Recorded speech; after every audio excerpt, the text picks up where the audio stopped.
You can see when it's live.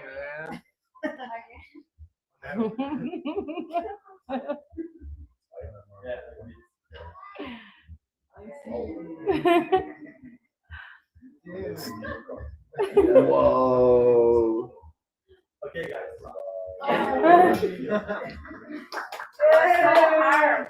Try to make one. Okay, I think I got it. I like it. Super soon. What is that font? Very white. Okay, I was working. I forgot. Pegar uma água. Where's my North Star? Hello, hello.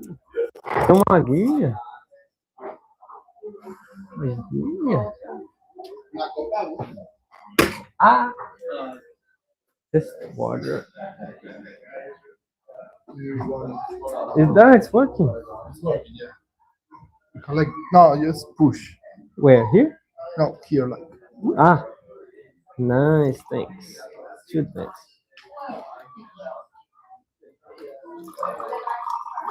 It's getting some water here. It's not free. They're gonna speak. Nice. Let's go, everyone. We're gonna start. Let's go. Yo! Who wants to watch anime again?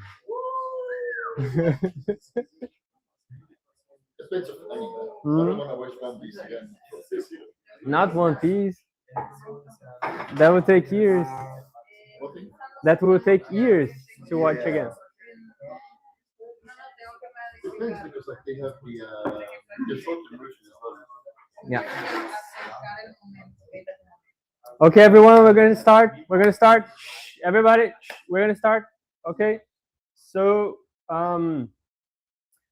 I was asked to do a lecture today on anything. So it was an open ended subject, and it's Artisan House. It's a time to celebrate art and creativity. So I've been thinking of talking to you and showing you how I do my. Oh, sorry, there's echo. I think there's echo here. Yeah. So I came to Floripa the first time last year in November for East Floripa, and that there were discussions and roundtables about network states, DAC, and things like that. And that's the first time I was introduced to the subject. I had no idea it existed, and I was developing games and things like that back then, and all those thoughts like mixed with everything I was doing. And then, to cut it short, I started writing a book on what would be the future of network states if it went wrong. So like kind of like writing like a dystopian fantasy novel kind of thing. And yeah, so I actually ended up, with the help of AI, writing 3 books. So it's a trilogy, and they're done. They're basically done. I'm trying to find like the best way to release them and letting it out into the world. But today I'm gonna show you how I leveraged AI agents and everything to help me write these 3 books. So I developed something called the North Star method that I'm going to show you today, and I'm also going to be sharing a little bit about the books themselves. So, hi, I'm Iggy. I develop games and make comic books, and I'm basically a creator of worlds.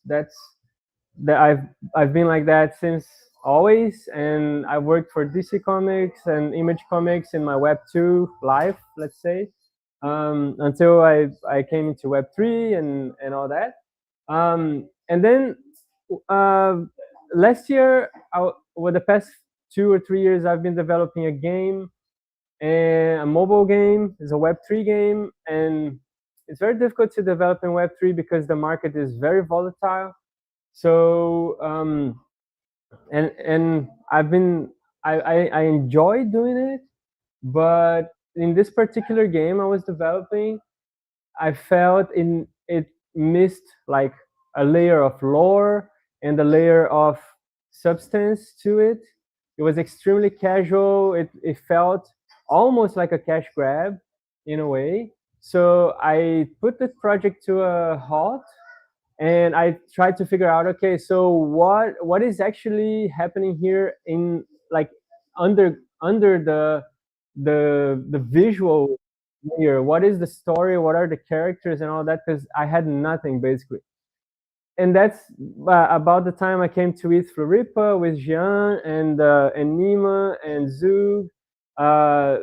They were great at introducing this subject in a more like a casual, open way. You know, like not extremely like elitist or anything. Like you could just talk to them and ask questions about it, and that just basically inspired me to, you know, like I have a fertile imagination, and as you may know, I started imagining like, okay, so if we are living now in an era of cyberpunk, we're almost like in a cyberpunk era. If you look at it, if you look at our devices, our technology, how corporations are run, this is very close, if not already past what cyberpunk was in the 80s and 90s.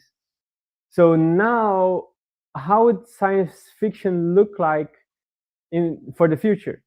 So if and this idea of network states is a very interesting topic to me, because I just after I learned about it, I think I actually listened to Balaji's book like 3 times in a row.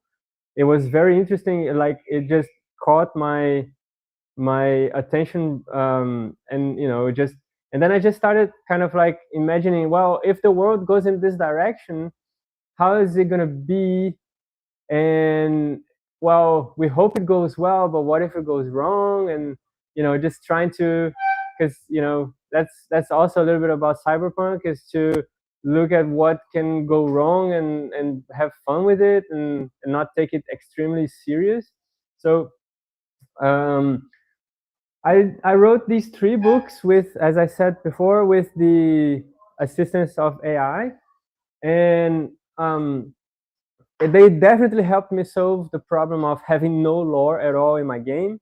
Now I have too much lore, but it's a good thing. I think they came out quite nicely, and yeah, they're about 400 pages each book, and yeah, I'm gonna release them once I find a way to release them. And so the book's called, the trilogy is called Ghost Nation, and I'm gonna try to explain it in a simple way. So it's in the future, maybe around 50 years in the future, where there's a perfect network state running with 6 districts, and the way that they power their state, their city, is they actually found a way to gather energy from the underworld. So they gather energy from the underworld and make an AI layer into the world that basically powers everything that they do. And because of blockchain, they don't have to, it's a trustless system. They don't have to believe in anything. They don't have to, the system just runs itself. So this is like the utopia that we kind of want to get to. But what happens when it goes wrong? So this is like how the city looks like. It's 6 districts that work together with a central district, and the central district is the justice district, And there are districts for war, for well, let's say defense. There are districts for amusement. So each one of them has their own thing going on. Here's a more. This is already when it goes wrong. It looks a little bit like this. So you have six districts, kind of like based on this ghostly energy that comes from this rift. I will get a little bit closer to zooming into each district. So the energy that they use, that they gather from the underworld, powers this AR layer that just helps them run everything without any interference. It's kind of like this. So we get the underworld to power the AR layer, which is called the veil. So the veil is the layer that helps govern the real world. It's a little bit of how the underworld looks, getting all this energy from there. And then you got the 6 districts. You got Heartspire with, and actually I can show you how it looks on Obsidian, which I've been very much into now because of my teacher Stefan. Stefano is my Obsidian teacher, and I actually took my I actually hacked Obsidian a little bit because now I can look at things here and I can double click, and then you can see things. I made my own plugin, yes. So this is the Heartspire. It's the central district which takes care of governance. So this is last fall is the defense district. They help. They sell their protection to the other districts and also other network states. This is Minimar, which is where you want to go and zen out and relax. This is Spook Lodge, where they do all the research and they come up with new science experiment things. This is Shadow Looms, which is the media district, which is based on 30s horror movies. And then there's Soul Sweep, where they do all the human augmentation.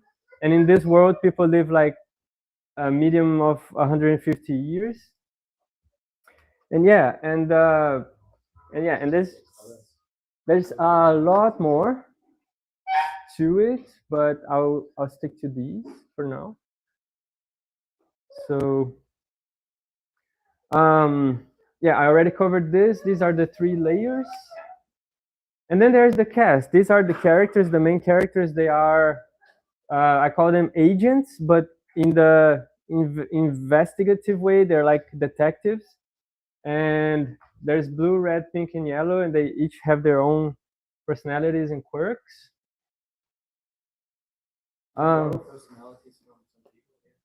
No, I built them before already, but everyone can identify maybe a little bit with them a bit. And then we're going to start. I'm going to start showing a little bit about the story, and then a little bit about the method, and then back and forth, story and method.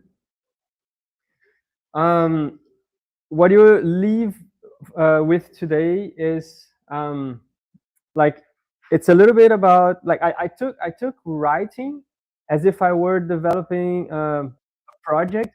I actually built, or I actually wrote the book like a project in Cursor.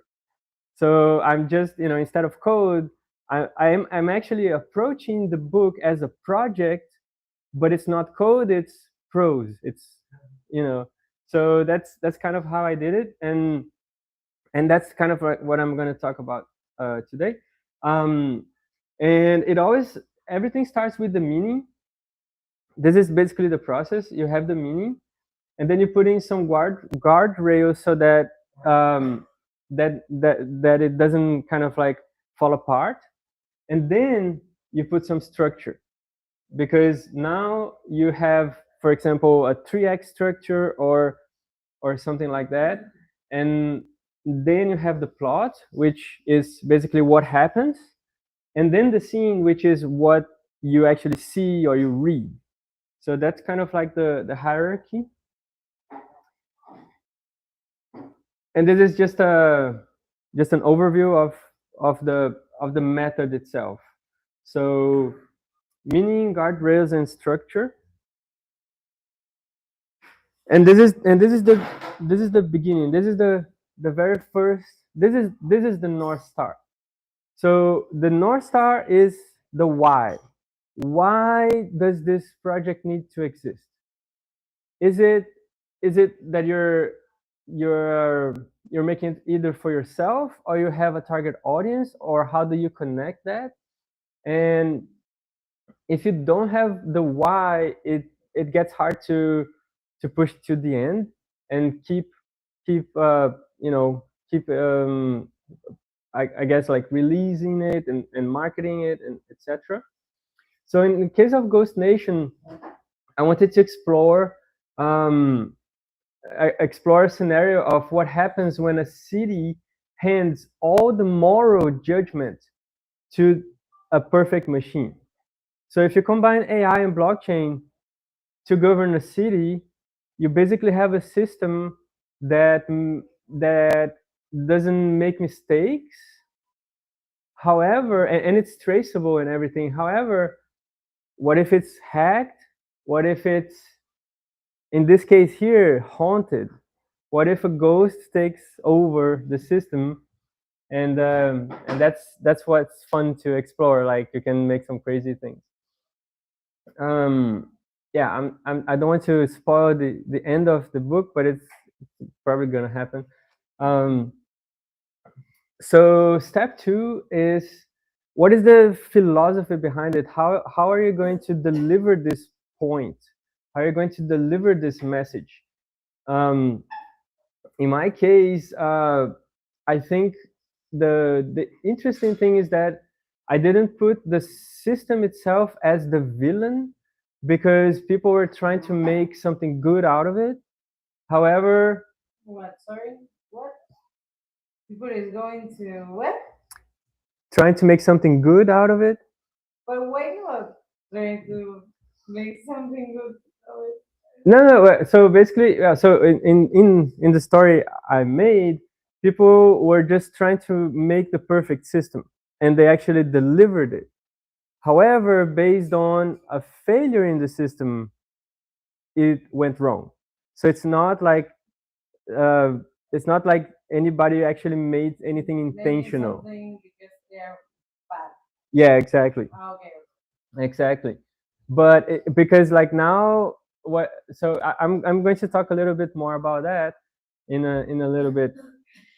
But yeah, it's very tricky. Like, if you hand over control, what happens then? How can you get it back? Like, do you have any ways to get control back, like a failsafe? These are things that I think are important to discuss in the near future, as we're giving more and more control to the machines. Let's say.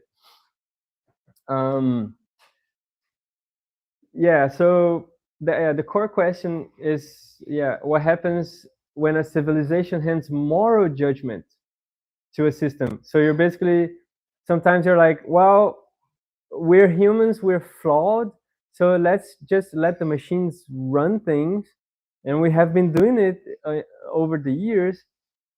And then in this world, basically, humans also gave the moral judgment to the machines, because they got to a point where, well, I mean, why not? You're just giving up control and getting the convenience out of it. So what is the limit? And if you give moral control to the machines, are the machines actually going to be able to discern what's right and wrong? In the story, the main characters are investigating a case where in which this person is a delivery guy, and he's delivering something to a woman, and he suddenly reaches to her and snaps her neck, and and he claims that he didn't do it, but then there is the footage, and in the footage there is one red frame. After they investigate, there is one red frame where it looks like the footage was hacked. And then they investigate it, and they actually find out that the system was haunted. There was a ghost that came into the tech and took control of the system for some time. And through the tech, it actually reached the human and caused him to cause the murder, to effectuate the murder. I thought it was the grandma that killed the other guy. Yeah, that would be cool though. So they investigate, and they look at the logs. They basically look inside the blockchain to see what actually happened, and they saw that there are time differences from blocks that were exploited, and were able, and the attacker was able to take control of the chain. However, the chain is on a layer 2, and it takes some time to settle the transaction to the layer 1. So they have some time to prove that this actually happened, because after it settles from the block from layer 2 into layer 1, it's settled. It's forever. I think in the 50 years in the future, this technology is just going to be in the past. But I thought it was fun to add here. So long story short,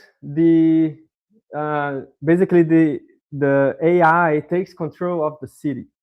So this is already like at the end of book 1, the AI takes control of the city, and actually the citizens don't really notice. Only the ghost agents, because they're actually able to see through the veil, and they see that actually everything was taken over. Why? Because they born that way, or because they're androids. They're they were programmed like that. Yeah. So they're able to see the matrix under the matrix, basically. Amazing. So back to the method. On step 4, we have a layer that I think is very interesting to explore, which is the myth. What like in human history, we have so many stories, and some of them became myths, which are archetypes that can be repeated over and over, and they will always have this pattern where it would just work as a story. And in this case here, I explored this kind of loop: the fall, initiation, resurrection, sacrifice, and revelation. And you might see, for example, from the Bible or from Greek mythology. So these are loops that have been around for thousands of years, that kind of like always work. And in this case here, I wanted to explore. So if the tech, let's say the Leviathan, what is the next Leviathan? Is it the tech that we create to govern us in the future, if that's where we're going? What happens if now it governs us, but we want to take control back, and it doesn't give it to us? So the idea is we have to kill our God again. So do we crown another God, or we just don't have a God anymore? That's kind of like this layer. And then one of the most important layers are the constraints and rules. What you don't, it's kind of like harnesses. People are talking about harnesses nowadays to AI agents into projects. because you don't want to let the AI just run crazy and spend a lot of tokens on needless things. You need to have it contained into a certain direction. So, for example, if you're making a tech project, or I'm just going to give an example like a social media, tell the AI on Lovable or something like that, say, hey, make me a social media website, but don't make it in a way that people can offend themselves, each other, for example. That's a harness. Like you say, well, don't make it in a way that privacy can be leaked, that kind of stuff. And then you can let the agent just go and build, but you got these guardrails.